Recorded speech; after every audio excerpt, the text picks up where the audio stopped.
Welcome to A9 TV. ముందుగా headlines చూద్దాం. రాజధాని అమరావతిలో సిఆర్డీఏ నూతన భవనాన్ని ప్రారంభించిన సీఎం చంద్రబాబు. గత 5 ఏళ్లలో రైతులు పడిన కష్టాలు, అవమానాలు చూశానన్న సీఎం. హైదరాబాద్ తరహాలో అమరావతిని స్వయం సమృద్ధి నగరంగా తీర్చిదిద్దుతామని హామీ.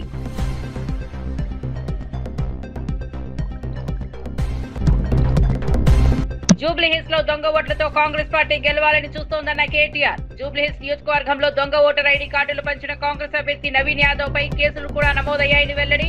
ఇప్పుడు దొంగ ఓటర్లను నమోదు చేయించి గెలవాలని చూస్తున్నారని వ్యాఖ్య.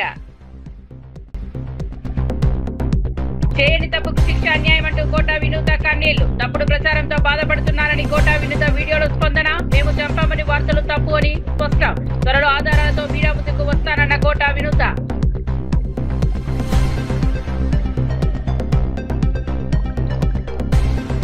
మేడారం అభివృద్ధి పనులపై మంత్రి పొంగులేటి సమీక్ష. భక్తుల సదుపాయాల పనులు సమయానికి పూర్తి చేయమన్న ఆదేశం. మహాజాతర ఏర్పాట్లపై అధికారులు మంత్రి సమీక్ష. నాణ్యతతో పనులు చేయాలని సూచించిన మంత్రి పొంగులేటి. ఇక వార్త వివరాల్లోకి వెళ్తే సీఎం చంద్రబాబు మాట్లాడుతూ తన ప్రభుత్వంలో ప్రారంభించిన అన్ని ప్రాజెక్టులు విజయవంతంగా పూర్తయ్యాయని గుర్తు చేశారు. ప్రత్యేకంగా అమరావతి నగర ప్రణాళికలో ల్యాండ్ పూలింగ్ విధానాన్ని అమలు చేసి భూములు అందించడం ప్రపంచ చరిత్రలోనే ప్రత్యేకమని అన్నారు. ఈ విధానం ద్వారా రాష్ట్ర అభివృద్ధికి దోహదమైందని, ఇతర ప్రాజెక్టుల కోసం కూడా ప్రజల భాగస్వామ్యం మరియు సమన్వయంతో పనిచేయాల్సిన అవసరం ఉందని సీఎం చంద్రబాబు స్పష్టం చేశారు. రెండో దానికి కావాల్సిన జాగా కూడా లేదు మనకు, మీరు గుర్తుపెట్టుకోవాలి. అలాంటి సమయంలో మన ఆలోచన విధానం ఏం చేయాలని ఆలోచించినప్పుడు ఎవరిని అడిగినా కూడా చాలా సింపుల్గా 25 పార్లమెంట్లు ఉన్నాయి. ఒక పక్క 12, ఇంకొక పక్క 12, 13వ పార్లమెంట్ ఈ గుంటూరు. రాజధాని ఎక్కడ రావాలంటే ఇక్కడే రావాలని చెప్పాల్సింది పోయి దీనికి లేనిపోని పంచాయతీ పెట్టారు. అక్కడి నుంచి ప్రారంభమైంది. ఆ సమయంలో నాకైతే అసెంబ్లీలో కూడా ఎక్కడ రాజధాని పెట్టాలంటే లేనిపోని సమస్యలు క్రియేట్ చేసి ఎవరెవరు మా ఊరికే కావాలనే పరిస్థితికి వచ్చారు. నేను ఒకటే ఆలోచించాను, ప్రతి ఒక్క ఊరికి ఇచ్చేది కాదు, ఇది రాష్ట్ర భవిష్యత్తుకు ఉపయోగపడే రాజధానిగా ఉండాలి. అందుకే నా నిర్ణయం ఆ రోజు దీనికి సరైన ప్లేస్ వచ్చి విజయవాడ గుంటూరు మధ్యలో అని చెప్పి నిర్ణయం చేశాం మొట్టమొదటిసారిగా. అక్కడి నుంచి అందరూ కూడా ఏదో ఒక రాజధాని కట్టు, 100 ఎకరాల్లో కట్టు, 50 ఎకరాల్లో కట్టు అని చాలామంది చెప్పారు. అప్పటికే నేను ఒక ప్రూఫ్ ఆఫ్ కాన్సెప్ట్ తయారు చేశాను, మీ అందరూ గుర్తుపెట్టుకోవాలి. హైదరాబాద్ నగరంలో ఇట్లనే నన్ను చాలామంది ఎగతాళి చేశారు. నేను హైటెక్ సిటీ కట్టినప్పుడు నా విజన్ చెప్తే ఇది సాధ్యమా అని చాలామంది అవహేళన చేశారు. అది దృష్టిలో పెట్టుకొని నేను ఒకటే చెప్పాను, మళ్ళా జీవితంలో ఎలాంటి అవకాశం రాదు తెలుగు వారికి. ప్రపంచంలో ఒక మంచి రాజధాని, అది కూడా ప్రపంచంలోనే ది బెస్ట్ రాజధాని. అక్కడ కట్టింది బ్రౌన్ ఫీల్డ్ రాజధాని, ఇక్కడ గ్రీన్ ఫీల్డ్ రాజధాని కట్టాలంటే దేనికైనా ల్యాండ్ కావాలి, మీరు గుర్తుపెట్టుకోవాలి. ఆకాశంలో రాజధాని కట్టలేము. హైదరాబాద్లో అవకాశం ఏంటంటే రాజధాని కట్టే సమయంలో గవర్నమెంట్ ల్యాండ్స్ చాలా ఉండేటివి. మొత్తం సైబరాబాద్ ఏరియా అంతా కూడా. దానికి కారణం నిజాం పరిపాలనలో అక్కడంతా కూడా డెవలప్ కాల. గుర్రాలన్నీ కూడా అక్కడ గ్రేజింగ్ పెట్టేవారు, మొల్చేది. అలాంటి ప్రదేశం చాలా గవర్నమెంట్ ల్యాండ్స్ అని కొంతమంది హైదరాబాద్ నుంచి పాకిస్తాన్కి వెళ్ళిపోయి ఆ ల్యాండ్స్ కూడా వదిలిపెట్టిపోయారు. అవన్నీ తీసుకొని నేను బ్రిక్ బై బ్రిక్ డెవలప్ చేసి. బీఆర్ఎస్ వర్కింగ్ ప్రెసిడెంట్ కేటీఆర్ మాట్లాడుతూ రేవంత్ రెడ్డి బైగనికే బాతే అని చెప్పినా హైదరాబాద్ ప్రజలు ఆ మాట వినలేదు. అందుకే నగరంలోని అన్ని సీట్లు బీఆర్ఎస్ కి దక్కాయని వ్యాఖ్యానించారు. ఊర్లలో ప్రజలు రేవంత్ మాటల్లో నమ్మి ఓటు వేయడం వల్ల ఇప్పుడు మోసపోయామని అవగాహన వ్యక్తం చేస్తున్నారు. बैगन की बात ना को कर अंटर बैगन की बात ना को कर क्या बोल रहा रे अंटर నిజంగా కూడా కాంగ్రెస్ వాళ్ళు ఏం చేసిరంటే హైదరాబాద్ వాళ్ళు నమ్మలే మీరు. హైదరాబాద్ లో ఒక్క సీటు కూడా కాంగ్రెస్ కు మీరు ఇయ్యలే. ఎందుకంటే మీకు ముందే తెలుసు కాంగ్రెస్ ఎంత మోసం పార్టీ మీకు తెలుసు. అందుకే హైదరాబాద్ లో ఒక్క సీటు కూడా ఇవ్వకుండా మొత్తం అన్ని సీట్లను కేసీఆర్ కి అప్పచెప్పి కేసీఆర్ నాయకత్వంలోనే ఈ రాష్ట్రం ముంగట్టుకోవాలి, హైదరాబాద్ ముంగట్టుకోవాలని చెప్పి మీరు తీర్పిచ్చారు. కానీ ఊర్లల్లా ఈ బైగన్ కే బాతని కొంతమంది నమ్మిరు, ఈ బైగన్ గాలని కొంతమంది నమ్మిరు. నమ్మి మోసపోయినరు. ఇలా మోసపోయిన వాళ్ళు మీకంటే ఎక్కువ ఊళ్ళల్లో తిరుగుతున్నారు. మీరు చూస్తున్నారు, యూట్యూబ్లలో తిరుగుతున్నాయి, వాట్సాప్లలో తిరుగుతున్నాయి. ఈ బైగన్ కే బాతే అంటే ఎట్లుంటాయంటే ఇప్పుడు నేను చెప్పిన చూడు, రేవంత్ రెడ్డి చెప్పిన మాటలు 4,000 ఇస్తా, 6,000 ఇస్తా, కేసీఆర్ 10,000 ఇస్తానండి, 15,000 ఇస్తా, ఇండ్లు కట్టిస్తా అన్నాడు. ఇందిరమ్మ రాజ్యం అంటే ఇల్లు గులగొట్టుడేనా? ఇందిరమ్మ రాజ్యం ఇందిరమ్మ రాజ్యం అంటే నువ్వు వచ్చినాక హైదరాబాద్ లో కొత్తగా ఒక ఇటుక పెట్టింది లేదు, ఒక ఇల్లు కట్టింది లేదు, కొత్తగా ఒక రోడ్ వేసింది లేదు, ఒక బ్రిడ్జ్ కట్టింది లేదు. కానీ ఎన్ని ఇండ్లు గులగొట్టినావు, ఎంతమందిని ఇండ్లలో ఉండే మా గరీబోళ్లను ఎంతమందిని రోడ్డు మీదకి నూకినావు. నీ హైడ్రా బుల్డోజర్ల అరాచకం ఆగాలంటే ఖచ్చితంగా మన అభ్యర్థి గెలవాలి. ఇవాళ జరుగుతున్న ఈ పోరాటం ఏదైతున్నదో తెలంగాణలో ఉన్న గరీబులకు, తెలంగాణని ఇవాళ గద్దల్లాగా తన్నుక తింటున్న కాంగ్రెస్ వాళ్లకు మధ్యనే జరుగుతా ఉన్నది. మీరు దయచేసి. మంత్రి హరీష్ రావు జూబ్లీహిల్స్ ప్రచారంలో తీవ్రమైన వ్యాఖ్యలు చేశారు. చోటు చూడకుండా ఓట్లు వేస్తే ఇళ్లపై బుల్డోజర్లు వచ్చేసే పరిస్థితి ఏర్పడొచ్చని శ్రేణులకు హెచ్చరించారు. హైడ్రా సమస్యలు పరిష్కరించాలంటే కాంగ్రెస్ ఓడిపోవాల్సిన అవసరం ఉందని, హైడ్రా బంద్ కావాలంటే స్థానిక అభ్యర్థి మాగంటి సునీతమ్మ గెలవాలని అభిప్రాయపడ్డారు. नहीं तो क्या बोलता हूं मैं, घना थोड़े तो भी कांग्रेस को वोट डाले और थोड़ तुम बोलता। जुबली हिल्स में जितने भी बस्ती हैं वहां फिर इलेक्शन होने के बाद अगर से कांग्रेस जीते तो बुलडोजर आपके गली में आ जाएगा। बुलडोजर नहीं आना है, घर नहीं तोड़ना है, कांग्रेस को सबर सिखाना है, हमारे मागंटी सुनीतम्मा जी को जिताना है। ये आप सब बस्ती में अपने लोगों को बताइए, सब घर घर में जाके समझाइए। జనసేన బహిష్కృత నాయకురాలు కోటా వినూత వీడియో ద్వారా తన భావాలను వ్యక్తం చేశారు. మనసు నిండా పుట్టెడు బాధ ఉంది. చేయని తప్పుకు జైలుకు వెళ్లినందుకు మాకు బాధ లేదు, కానీ మేము చంపామని ప్రచారం చేయడం చాలా బాధ కలిగిస్తోందని ఆమె తెలిపారు. ఈ కేసుకు ఎలాంటి సంబంధం లేదని, క్లీన్ చిట్ తో బయటకు వచ్చే విశ్వాసం ఉందని చెప్పారు. ప్రస్తుతం చెన్నై కోర్టులో విచారణ జరుగుతున్నందున ఎక్కువగా మాట్లాడలేకపోతున్నానని, త్వరలో అన్ని ఆధారాలతో మీడియా ముందుకు వస్తానని ఆమె పేర్కొన్నారు. మీ ముందుకు వీడియో ద్వారా వస్తున్నాను. మనసు నిండా పుట్టెడు బాధతో మీ ముందుకు వచ్చాను. మేము చేయని తప్పుకి మేము జైలుకు వెళ్లినందుకు కూడా నాకు బాధ లేదు, కానీ మేము చంపాము అని మీడియా ఛానల్లో ప్రచారం చేయడం నాకు చాలా చాలా చాలా బాధ వేసింది. అతని చావులో మా ప్రమేయం లేదని గౌరవ కోర్టు భావించింది కాబట్టే నాకు 19 రోజుల్లో బెయిల్ వచ్చింది. సబ్సిక్వెంట్లీ 1 నెలలో మా అందరికీ బెయిల్ వచ్చింది. మేము ఫారెన్ లో లక్షల జీతాలు వదులుకొని రాజకీయాల్లోకి వచ్చింది ప్రజలకు సేవ చేయడానికి, కానీ మనుషుల ప్రాణాలను తీయడానికైతే కాదు. అలాంటి మనస్తత్వం మాది కాదు.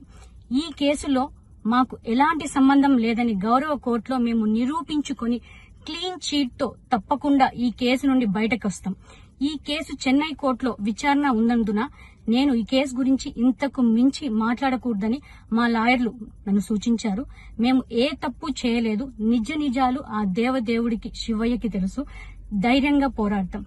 నేను జనసేన పార్టీ అధినేత శ్రీ పవన్ కళ్యాణ్ గారిని కలవడానికి ట్రై చేస్తున్నాను కాబట్టి ఇన్ని రోజులు మీడియా ముందుకు రాలేదు. మేము ప్రస్తుతం చెన్నైలో ఉన్నాము. త్వరలో నా పైన జరిగిన కుట్రకు సంబంధించిన వీడియోలతో, ఆధారాలతో మీడియా ముందుకు వస్తానని తెలియజేస్తున్నాను.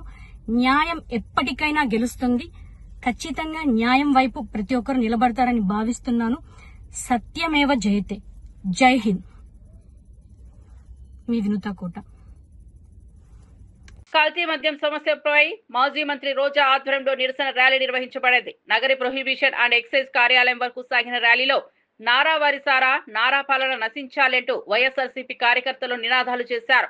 మాజీ మంత్రి రోజా నివాసం నుంచి ప్రారంభమైన ఈ నిరసన ర్యాలీ ఎక్సైజ్ సిఐ కార్యాలయం వద్ద ముగిసింది. అక్కడ ఎక్సైజ్ సిఐకి సమస్యలను వివరించే వినతిపత్రం అందించిన మాజీ మంత్రి రోజా కల్తీ మద్యం వ్యాప్తిని నిరోధించేందుకు ఖచ్చితమైన చర్యలు తీసుకోవాలని కోరారు. వాళ్ళు చేసిన తప్పుని కర్మ వాళ్ళకి కొట్టింది, సాక్ష్యాధారాలతో దొరికేలా చేసింది. ఈ దొరికి ప్రజల మధ్యలో దోషిగా నిలబడ్డ Chandrababu Naidu as usual divert politics start చేశాడు. ఈ డైవర్షన్ పాలిటిక్స్ ఎలా ఉన్నాయంటే దొరికిన జయచంద్రారెడ్డి వైఎస్ఆర్సీపీ కోవట్టంట. మరి నువ్వెందుకయ్యా టికెట్ ఇచ్చావు? గతంలో నీ పార్టీలో గెలిచి మళ్ళీ నెక్స్ట్ టైం 2019లో ఓడిపోయిన శంకర్ యాదవ్ కిందకి ఇవ్వలా? అంటే దొరికితే వైఎస్ఆర్సీపీ వాళ్ళు, దొరకకపోతే తెలుగుదేశం జనసేన వాళ్ళ. అంటే ఈరోజు తెలుగుదేశానికి వైఎస్ఆర్సీపీ నుంచి వచ్చిన వాళ్ళందరూ కూడా లావు కృష్ణ గారు కానివ్వండి, వేమిరెడ్డి శాంతి గారు కానివ్వండి, వేమిరెడ్డి ప్రభాకర్ గారు కానివ్వండి, మాగుంటి సుబ్బరామరెడ్డి గారు కానివ్వండి, ఆనం గారు కానివ్వండి, అలాగే సుభాష్ గారు, అలాగే గొలుసు పారసారు, వీళ్ళంతా కోవట్లేనా వైఎస్ఆర్సీపీ? సో సిగ్గొచ్చాడు చంద్రబాబు నాయుడు. అనుభవం ఉంది అని చెప్తున్నావు.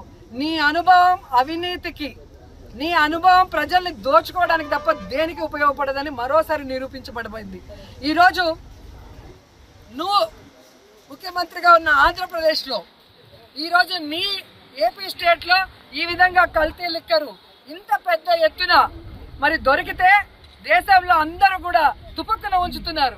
కానీ నువ్వేమో సిగ్గు లేకుండా మాకు సంబంధం లేదు, నేను సిట్టు ఎంక్వైరీ చేస్తానని చేతులు దులుపుకుంటున్నావు. నువ్వు ముఖ్యమంత్రిగా ఉన్నప్పుడు ఎన్ని జరిగాయి స్కాములు. నువ్వు వేసిన ఏ సిట్ అయినా ఎప్పుడైనా విచారణ జరిపి న్యాయం చేసిందా? దోషుల్ని శిక్షించిందా? నీ సిట్టు నీ చేతిలో, సిట్ అంటే సిట్టు, స్టాండ్ అంటే స్టాండ్ అన్న విధంగా ఉంది తప్ప ఉపయోగం లేదు. దీంట్లో లోకేష్ నుంచి, చంద్రబాబు నాయుడు గారి నుంచి, పవన్ కళ్యాణ్ వరకు, కొల్లు రవీంద్ర వరకు ముడుపులు అందాయి కాబట్టే వీళ్ళు 16 నెలలు విచ్చలవిడిగా 1000 కోట్లు దోచుకున్నారు. అందుకే దీని మీద సిబిఐ ఎంక్వైరీ వేయాలి అని మేమందరం కూడా మహిళల తరఫున డిమాండ్ చేస్తున్నామని కూడా ఈ సందర్భంగా తెలియజేసుకుంటున్నాను. కల్తీ మద్యం వ్యాప్తిని నిరోధించడానికి వైసీపీ పిలుపు మేరకు సోమవారం మచిలీపట్నం బైపాస్ రోడ్లోని ఎక్సైజ్ జిల్లా సూపరింటెండెంట్ కార్యాలయం వద్ద నిరసన కార్యక్రమం జరిగింది. మాజీ మంత్రి వైసీపీ జిల్లా అధ్యక్షులు పేర్నినాని ఆధ్వర్యంలో నిర్వహించిన ఈ కార్యక్రమంలో వైసీపీ శ్రేణులు పెద్ద సంఖ్యలో పాల్గొని ప్రభుత్వానికి వ్యతిరేకంగా నినాదాలు చేశారు.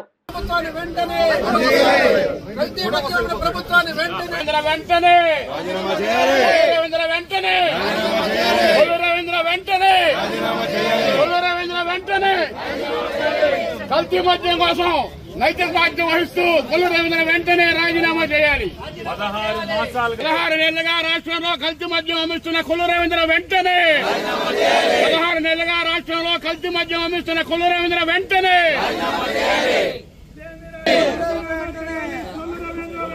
రాజీనామా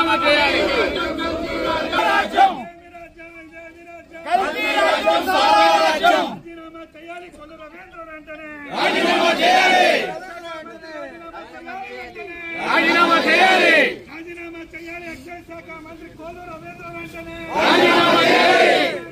దొంగల రాజ్యం, దోపిడీ రాజ్యం, దొంగల రాజ్యం, దోపిడీ రాజ్యం, దొంగల రాజ్యం, దోపిడీ రాజ్యం. రాజీనామా చేయాలి. కొల్లు రవీంద్ర వెంటనే రాజీనామా చేయాలి. కల్తీ మందు అమ్మిస్తున్న కొల్లు రవీంద్ర రాజీనామా చేయాలి. 16 మాసాలుగా రాష్ట్రంలో కల్తీ మందు అమ్మిస్తున్న కొల్లు రవీంద్ర రాజీనామా చేయాలి. 16 మాసాలుగా రాష్ట్రంలో కల్తీ మందు అమ్మిస్తున్న కొల్లు రవీంద్ర. ఇదే మీ రాజ్యం, ఇదే మీ రాజ్యం, ఇదే మీ రాజ్యం, ఇదే మీ రాజ్యం. ఇటీవల పేర్నినాని కూటమి ప్రభుత్వంపై సంచలన వ్యాఖ్యలు చేశారు. ఎన్నికల ముందు పరిస్థితుల్లో ప్రజలకు సంపద సృష్టిస్తామని చెప్పి ఇప్పుడు అదే సంపదను కొందరు స్వాధీనం చేసుకుంటున్నారని ఆరోపించారు. రాష్ట్రాన్ని గాలి తాకి గంగలో కలిపారనే బాధ్యతలు ఉన్నట్లు కూడా నాని వెల్లడించారు. కల్తీ మద్యం నిందితుడు జనార్దన్ రావుని గురించి ఆయనకి సంబంధించిన ప్రభుత్వంలో కొందరు చర్చలు జరుగుతున్నాయని, జనార్దన్ కు టీడీపీ నాయకులతో ఎలాంటి సంబంధం లేదైతే ముంబైకి వెళ్లి ఎందుకు పట్టుకోలేదని నాని ప్రశ్నించారు. ఆస్తుపాస్తులు సంపాదిస్తారేమో, ఆదాయాలు సంపాదిస్తారేమో అని ప్రజలు ఓటేస్తే వీళ్ళు ప్రజల్ని గాలి కొదిలి రాష్ట్రాన్ని గంగలో కలిపి వీళ్ళు మాత్రం ఎవడికాడు సొంతంగా సంపద సృష్టించే పనిలో పడ్డారు. అసలు నిన్న చూసాం కొల్లు రవీంద్ర ఆర్భాటం, ఈ సొల్లు మాటలు. ఇబ్రహీంపట్నంలో ఫ్యాక్టరీని నడిపినటువంటి జనార్దన్ అనే అతను ఆఫ్రికాలో ఉన్నాయంట, ఆఫ్రికా నుంచి బొంబాయి వచ్చాయంట, బొంబాయి నుంచి గన్నవరం వచ్చాయంట, గన్నవరం నుంచి ఎయిర్పోర్ట్ బయట ఆయన మామూలుగా నడుచుకుంటూ వచ్చి మామూలుగా ఎట్టగా మనకెవరన్నా పెళ్లికో పబ్బానికో వచ్చే చుట్టాలను రిసీవ్ చేసుకుంటాం కదా, ఎదురెళ్ళి ఆ గేట్ బయట వెళ్ళి ఆ రెడ్డి అని తీసుకెళ్తున్నారు. సిగ్గు శరం దేవుడు అసలు మీకు ఏం పెట్టలేదు అనుకుంటా. అసలు ఏం చేయాలి అంటే నిజంగా దొంగ అంటే మీకు వాడికి లాలూసి లేకపోతే బొంబాయిలో పట్టుకోవాలి కదా, బొంబాయిలో పట్టుకోవాలి. బొంబాయి నుంచి గన్నవరం వచ్చాడు, రన్వే మీద పట్టుకోవాలి కదా, రన్వే మీద పట్టుకోవాలా, లోపల పట్టుకోవాలి కదా, సెక్యూరిటీ చెక్ దగ్గర అక్కడ పట్టుకోవాలా. మామూలుగా ఏం చేస్తారు, మంత్రులు వీళ్ళు వస్తుంటే వాళ్ళ పిఏలను గన్మెన్ వాళ్ళు ఎదురెళ్ళి సూట్ కేసు తీసుకుని కారులో పట్టుకెళ్తుంటారు. అట్టా ఆయన తీసుకుని ఆడి సూట్ కేసు అందుకుని జాగ్రత్తగా ఆయన తీసుకెళ్తున్నారు. ఇంతకన్నా ప్రభుత్వం ఆడు లాలూచి పడిపోయారంటాకి వేరే సాక్ష్యం ఏమైనా కావాలని అడుగుతున్నాను రాష్ట్ర ప్రజలందరూ. వరంగల్ జిల్లా ఇన్ఛార్జ్ మంత్రి పొంగులేటి శ్రీనివాసరెడ్డి మేడారం అభివృద్ధి ప్రాంగణ పునర్నిర్మాణానికి సంబంధించిన పనులను ప్రత్యక్షంగా సమీక్షించనున్నారు. ఆయన క్షేత్రస్థాయిలో మార్గదర్శకంగా పరిశీలన చేయడంతో పాటు ఇప్పటికే జరుగుతున్న పనుల గురించి అధికారులతో చర్చించి అవసరమైన దిశానిర్దేశాలను ఇవ్వనున్నారు. ఈ సమీక్ష ద్వారా ప్రాజెక్టు నాణ్యత, సమయపాలన మరియు స్థానిక అభివృద్ధి లక్ష్యాలు సమర్థవంతంగా అమలు కావాలని మంత్రి ఉద్దేశించారు.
మాజీ మంత్రి కారుమూరి నాగేశ్వరరావు మద్యం వ్యాపారం, రాష్ట్ర పాలనపై తీవ్ర వ్యాఖ్యలు చేశారు. ఆయన కూటమి ప్రభుత్వం పేదల ప్రజల రక్తం, మాంసాన్ని దోచుకుంటూ అన్ని రంగాల్లో ఆంధ్రప్రదేశ్ లో అడుగుంటూ పోయిందని అన్నారు.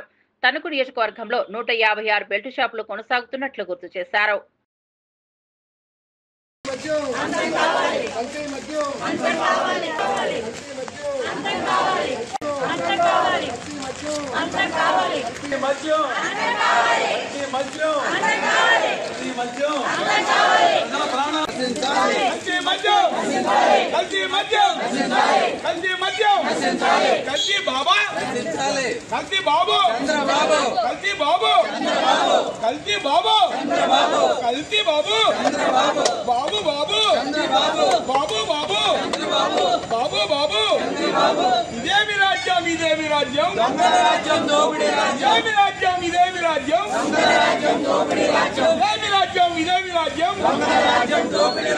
నూట 75 కాన్స్టిట్యున్సీల్లోనూ ఇవాళ కల్తీ మద్యం మీద ఎక్సైజ్ ఆఫీసుల దగ్గర, ఈఎస్ ఆఫీసుల దగ్గర ధర్నా కార్యక్రమం జరుగుతూ ఉంది.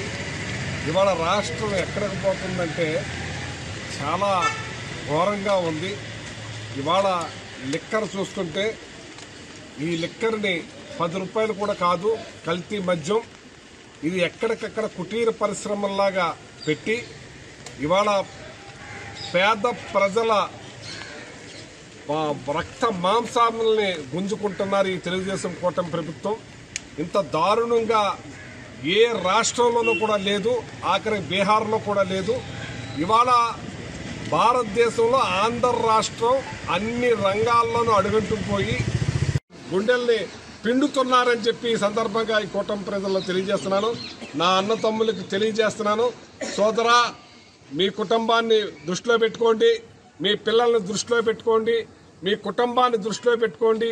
ఇటువంటి మందు తాగి మీ ప్రాణాల మీదకు తెచ్చుకోవద్దని చెప్పి తెలియజేస్తున్నాను. ఈ కూటమి ప్రభుత్వానికి డబ్బే ధ్యేయంగా ఉన్నారు వీళ్ళు. డబ్బే ఈ రాష్ట్ర ప్రజలు మరణించినా ఏమైనా మాకు అవసరం లేదు, మాకు కావాల్సిన డబ్బే అన్నట్టున్నారు. ఈ తణుకులో చూడండి, మొన్ననేమో క్యాబినెట్లో లూళ్ళు మాలు వాళ్ళు మరి ఇక్కడ భూమి కావాలంటున్నారు, పరిశ్రమ దాంట్లో వాళ్ళు ఫుడ్ మన పరిశ్రమ పెడతామంటున్నారు.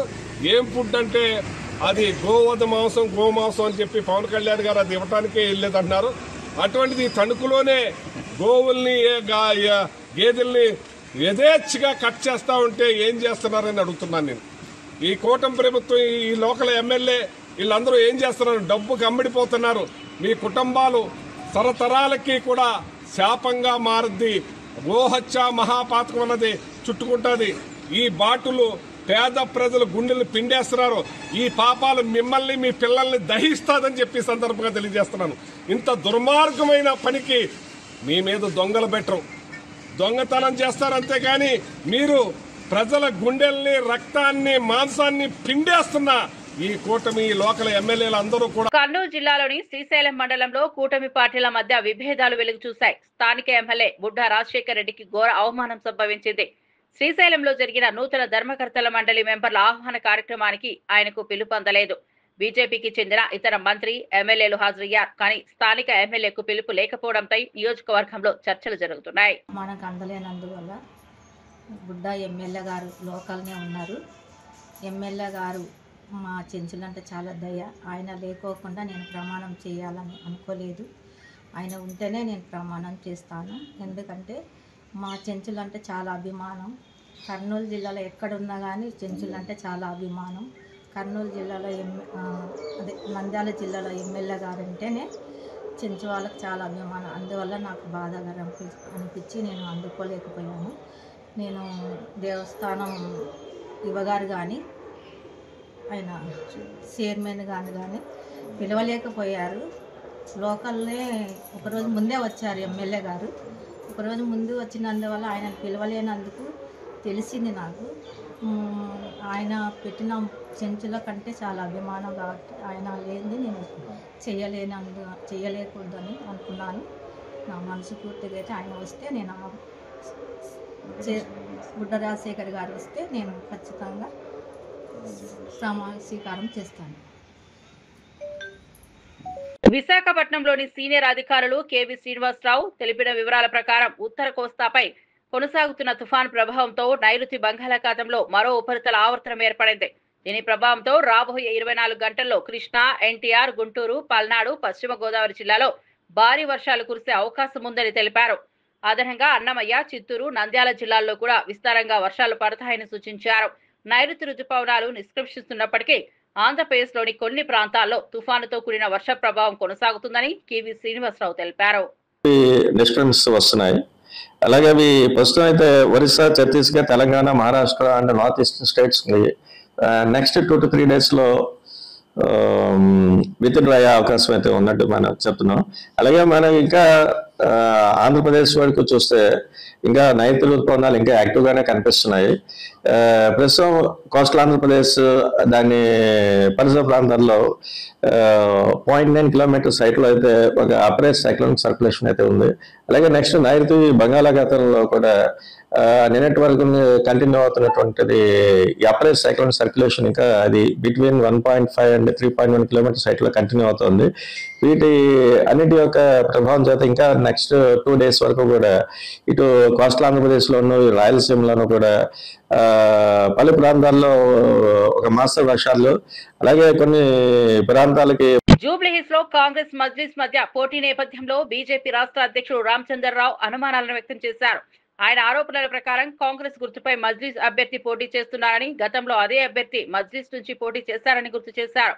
కాంగ్రెస్ అభ్యర్థిగా ప్రకటించిన తర్వాత మజ్లిస్ అధినేతను కలిసిన విషయాన్ని జూబ్లీహిల్స్ ప్రజలు గమనించాల్సిందేనని రామచంద్రరావు సూచించారు. సమక్షంలో ఖమ్మం, దేవరకొండ జిల్లా నుంచి పలువురు వైద్యులు, వ్యాపారవేత్తలు బీజేపీలో చేరారు.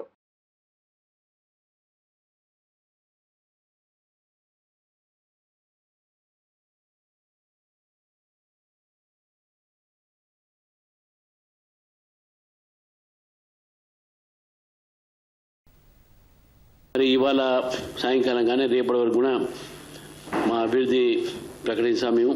అది పార్లమెంటరీ బోర్డు కూడా పంపించి అక్కడి నుంచి ఆమోదం వచ్చిన తర్వాత అధికారిక పూర్తిగా ఇక్కడ దాన్ని అనౌన్స్మెంట్ చేయడం ఉంటుంది. కాంగ్రెస్ పోటీ చేస్తుందా, మజ్లిస్ పోటీ చేస్తుందా, లేకుంటే Majlis party candidate Congress symbol మీద పోటీ చేస్తుందా? ఎందుకంటే ఇప్పుడు ఉన్నటువంటి కాంగ్రెస్ క్యాండిడేట్ డైరెక్ట్ గా టికెట్ వచ్చిన తర్వాత ఎంఐఎం అధినేత దగ్గర పోయి కాళ్ళకు దండం పెట్టి ఆశీర్వాదం తీసుకున్నాడు. ఇది స్పష్టంగా మనకు కనబడుతుంది. ఈయన MIM candidate Congress party symbol మీద పోటీ చేస్తున్నాడు. గతంలో ఇదే ఎంఐఎం కొన్ని రోజులు బీఆర్ఎస్ కూడా కాపురం చేసింది. వాళ్ళ మద్దతుతోనే బీఆర్ఎస్ గెలిచింది సిటీలో కానీ అక్కడ కానీ కొన్ని సీట్లు. ఎంఐఎం వాళ్ళ స్థానం 2వ స్థానం వచ్చినప్పుడు కూడా పోటీ చేయకుండా వాళ్ళ క్యాండిడేట్ ని కాంగ్రెస్ పార్టీ నుంచి నిలబెడుతున్నాడు. అంటే ఇది ఒక జూబ్లీహిల్స్ ప్రజల మీద ఇది మోసపూర్వకమైన చర్చగా ఈరోజు భావిస్తా ఉన్నాం. ఈరోజు ఎంఐఎం పార్టీ కాంగ్రెస్ సపోర్ట్తో గెలవాలని చెప్పేసి కాంగ్రెస్ లో వాళ్ళ క్యాండిడేట్ పంపించి గెలిచే ప్రయత్నం చేస్తున్నారు. జూబ్లీహిల్స్ ప్రజలు జాగ్రత్తగా చూడాల్సిన అవసరం లేదు. ప్రఖ్యాత సినీ నటుడు ఎన్టీఆర్ సతీమణి లక్ష్మీ ప్రణతి తిరుమల శ్రీవారి దర్శనానికి వెళ్లారు. వీఐపీ ప్రారంభ విరామ దర్శన సమయంలో నూతన వధూవరులు నానినీతి దంపతులతో కలిసి స్వామివారి సేవలో పాల్గొన్నారు. అధికారులు స్వాగతం పలికి దర్శన ఏర్పాట్లను సక్రమంగా ఏర్పాటు చేశారు. దర్శనం అనంతరం రంగనాయకుల మండపంలో పండితులు ఆశీర్వచనం చేసి స్వామివారి తీర్థ ప్రసాదాలను లక్ష్మీ ప్రణతి నూతన దంపతులు అందుకున్నారు.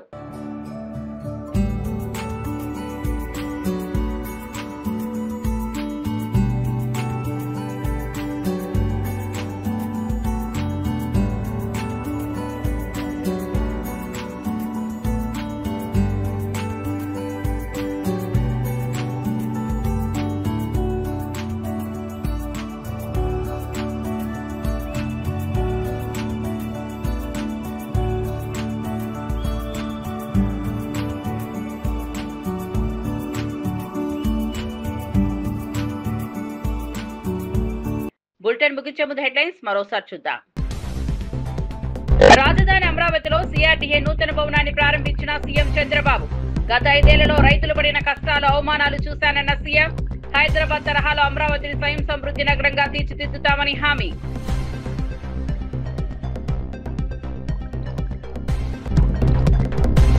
జూబ్లీహిల్స్ లో దొంగ ఓట్లతో కాంగ్రెస్ పార్టీ గెలవాలని చూస్తోందన్న కేటీఆర్. జూబ్లీహిల్స్ నియోజకవర్గంలో దొంగ ఓటర్ ఐడి కార్డులు పంచిన కాంగ్రెస్ అభ్యర్థి నవీన్ యాదవ్ పై కేసులు కూడా నమోదయ్యాయని వెల్లడి.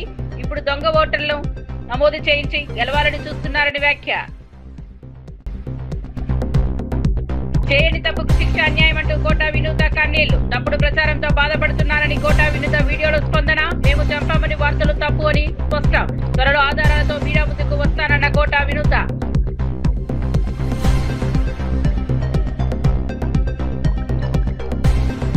మేడారం అభివృద్ధి పనులపై మంత్రి పొంగులేటి సమీక్ష. భక్తుల సదుపాయాల పనులు సమయానికి పూర్తి చేయమన్న ఆదేశం. మహాజాతర ఏర్పాట్లపై అధికారులు మంత్రి సమీక్ష. నాణ్యతతో పనులు చేయాలని సూచించిన మంత్రి పొంగులేటి. మరిన్ని అప్డేట్స్ కోసం చూస్తూనే ఉండండి A9 TV.